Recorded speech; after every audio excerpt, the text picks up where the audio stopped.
The Green Sheet is a financial publication of the MWRA Advisory Board. This installment provides an overview of the Advisory Board's comments and recommendations on the MWRA's proposed FY18 capital and current expense budgets. The Enabling Act that created the MWRA also created the Advisory Board to review the MWRA's financials. After creating its proposed capital and current expense budgets, the authority must transmit them to the Advisory Board for a review period of no less than 60 days. The Advisory Board then approves its comments and recommendations, typically in May. Turning now to the Capital Improvement Program, two large recommendations of the Advisory Board are included. First relates to the Metropolitan Water Redundancy Project. The Advisory Board held a municipal workshop to discuss this project in December of 2016 and voted in January of 2017 to support two deep rock tunnels constructed concurrently. Second, the Advisory Board voted to increase the upcoming Phase 3 of the Local Water System Assistance Program from $210 million to $292 million by adjusting for inflation of construction costs. Turning now to the current expense budget, we start with the Dunphy Sheet, which lists all of the Advisory Board's financial recommendations. As we can see, the MWRA's proposed FY18 increase was 3.79%, and the Advisory Board has recommended a 3.19% increase, which would be the lowest increase in 5 years. The next section features the Advisory Board's recommendations. The $1 million reduction in wages and fringe benefits is not a reduction in the MWRA's workforce, but rather a higher vacancy rate as retirees' positions are filled. The MWRA received nearly $400,000 in debt service assistance in May of 2017. Consistent with previous years, the Advisory Board recommends these funds to directly reduce sewer assessments in FY18. Both the $600,000 reduction for enterococcus compliance and the $750,000 increase for legal services relate to the Deer Island NPDES permit, which we'll discuss later. The recommendations in green we'll discuss in greater detail, but they relate to areas where we believe the authority can assume greater risk and reduce costs. In contrast, both the $2.1 million and the $4.4 million in purple are associated with the Cross Harbor cable owned by Eversource, which we regard as an area of greater future risk. So the obvious question at this point is, why would the Advisory Board, the financial watchdog of the MWRA, be adding $3.9 million to the budget? Part of the answer is that the $4.4 million that looks like an addition is already in the proposed FY18 budget, so it's actually a transfer, which we'll discuss more. This next section shows the MWRA's anticipated adjustments to the CEB. This section is usually updated for better pricing and numbers received since the proposed budget was created. For example, the proposed numbers for fringe benefits were higher than the final numbers the GIC rolled out this spring. The reductions in utilities, overtime, and maintenance are almost all related to the Cross Harbor cable. The $4.4 million we mentioned before was a placeholder number in these line items for costs on Deer Island for the Cross Harbor cable project. The MWRA has a new approach to the issue, and these funds are no longer needed for this purpose. The largest anticipated increase is in professional services and is mostly related to MIS and computer-related expenses.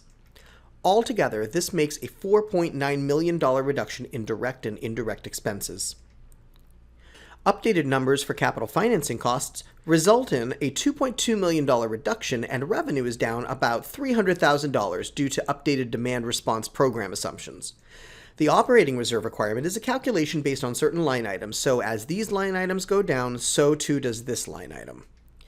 This brings the grand total to a reduction of $4.16 million, which brings us to that 3.19% increase that we are recommending. The theme of this year's Advisory Board's review is reevaluating risk. We believe there are some areas in the FY18 budget where the authority has assumed more risk than necessary, increasing costs. The first area relates to short-term interest rates. In this chart, the red line shows the MWRA's actual variable rate interest rates over time, and the blue line is the MWRA's budget assumption, which it has increased in FY18 due to the rising interest rates we see on the right-hand side of this chart.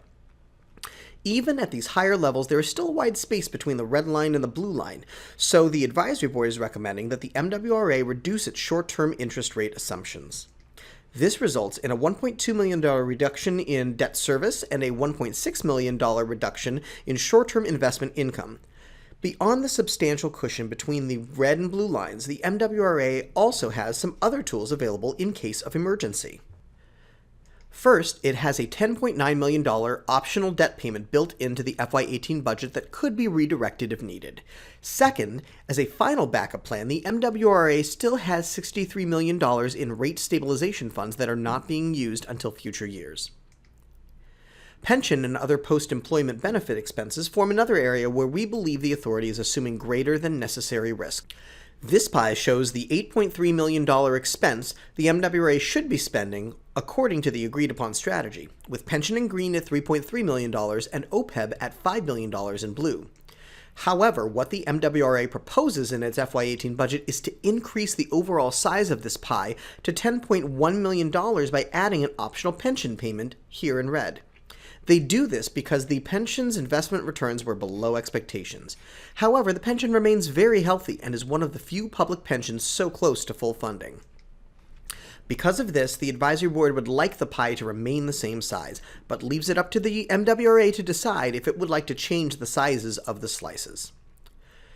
Removing the optional pension payment is a reduction of $1.8 million.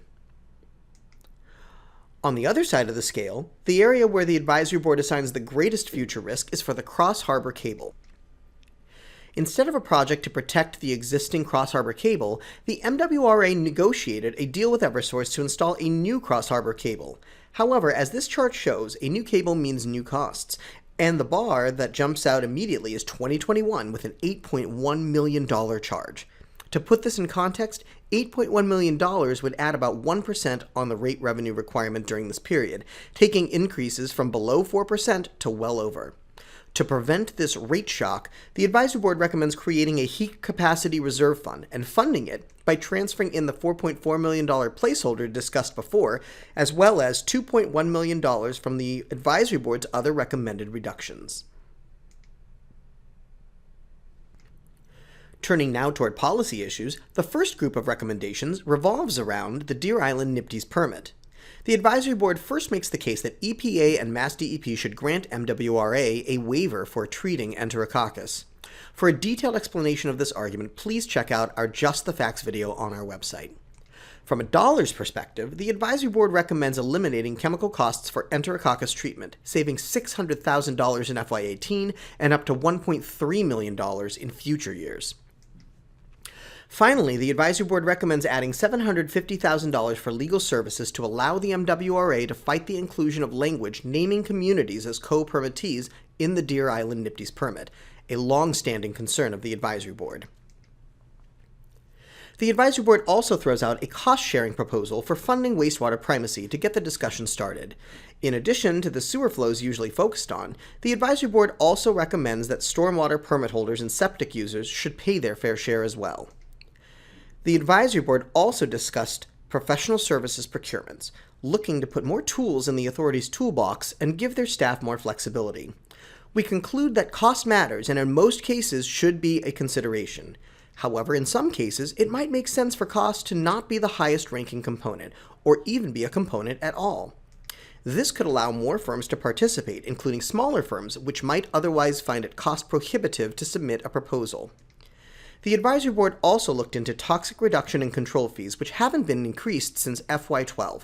We recommend that fees be reviewed and also recommend exploring some sort of an automatic escalator to be built in to ensure that these fees are raised in a predictable way. This has been an installment of the Green Sheet. You can find the full comments and recommendations document on our website along with our other publications and videos.